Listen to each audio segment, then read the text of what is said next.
Bonjour Nathalie. Bonjour.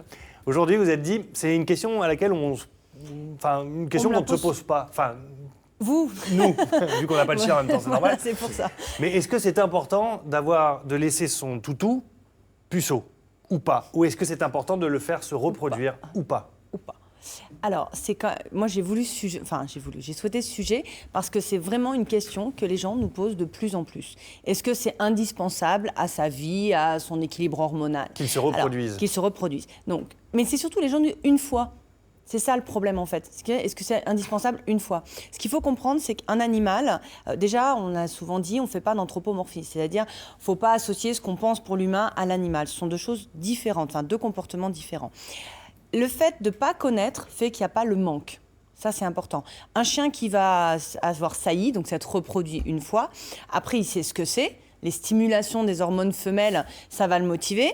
Donc, du coup, oui, il aura envie d'y retourner, grosso modo. D'accord? Et le problème, c'est qu'à chaque fois, il va falloir trouver une femelle consentante, enfin, des maîtres avec une femelle, parce qu'à chaque fois, la plupart du temps, ça marche. Hein. Ça fait des petits. Donc, il faut aussi assumer. Hein. C'est un peu comme dans l'espèce humaine. Ouais. Voilà.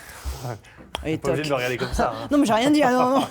Alors, on va vous passer quelques photos quand même pour illustrer un petit peu tout ça. Je ne soyez pas surpris, on s'est un petit peu amusé. Ils se sont lâchés, on va faire le côté sérieux aussi après. Voilà, Mais la question, c'est comment est-ce qu'on peut savoir si son chien, il suffit qu'il se promène une demi-heure, qu'il échappe un peu à la surveillance, comment savoir si son chien est puceau ou pas, enfin, a été voir le loup ou pas. La louve. La louve, ouais.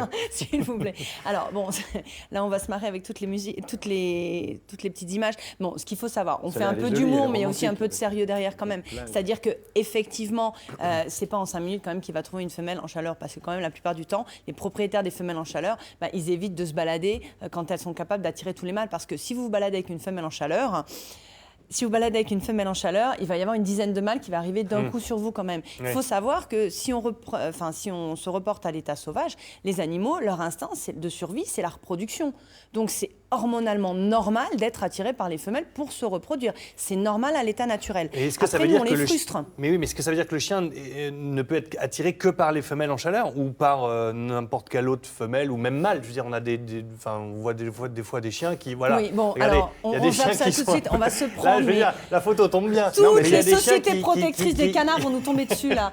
Il y a des chiens qui attrapent ce qu'ils peuvent. Non, mais ce que je veux dire, ce qu'il faut comprendre... Il y a des hommes aussi. Il y a des hommes aussi. Bon, alors, ce qu'il faut comprendre, c'est que les hormones chez le chien, c'est vrai que ça peut être déréglé, c'est-à-dire ça peut être en hyper. Donc, ils vont saillir un peu tout ce qu'ils trouvent effectivement. C'est ce qu'on appelle le chevauchement.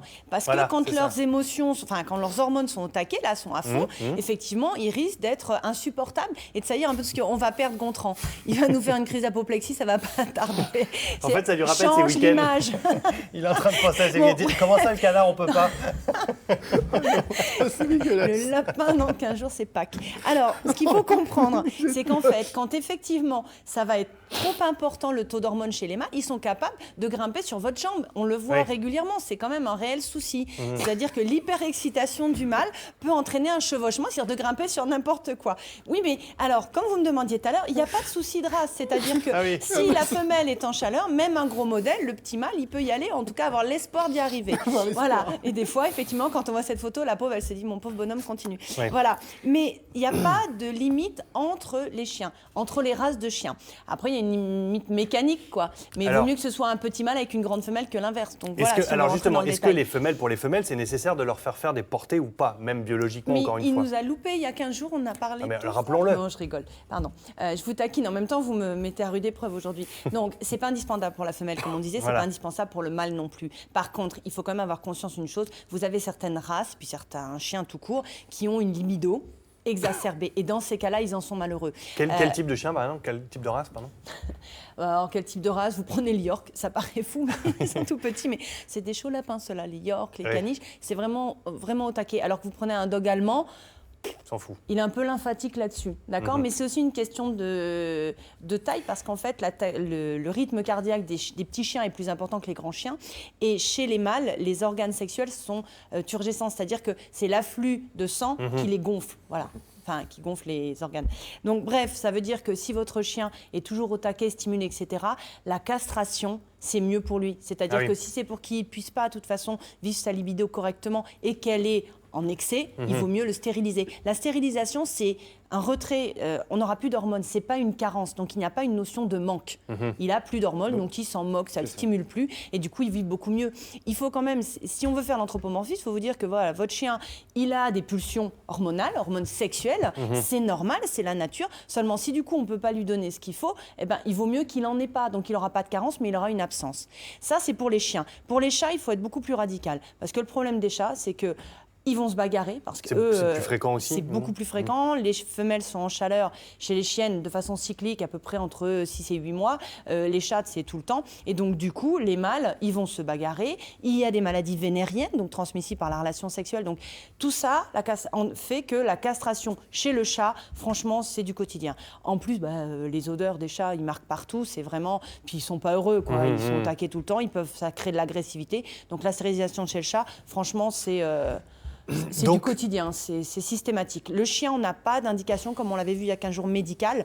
Par contre, pour son équilibre, oui, il vaut mieux. Donc, une première fois, je ne dis pas que ce n'est pas possible. Franchement, voilà, une fois pour se faire castrer après... Alors que si on le fait stériliser avant, au moins, il n'y a pas de... Ou s'il ne connaît pas, ça développe moins le manque. Parce qu'après, vous avez les fugues, vous avez tous ces problèmes-là quand même, et c'est dangereux. Voilà. Il faut penser aussi aux petites femelles. Oui. Il faut assumer aussi. Oui. Voilà. Très bien.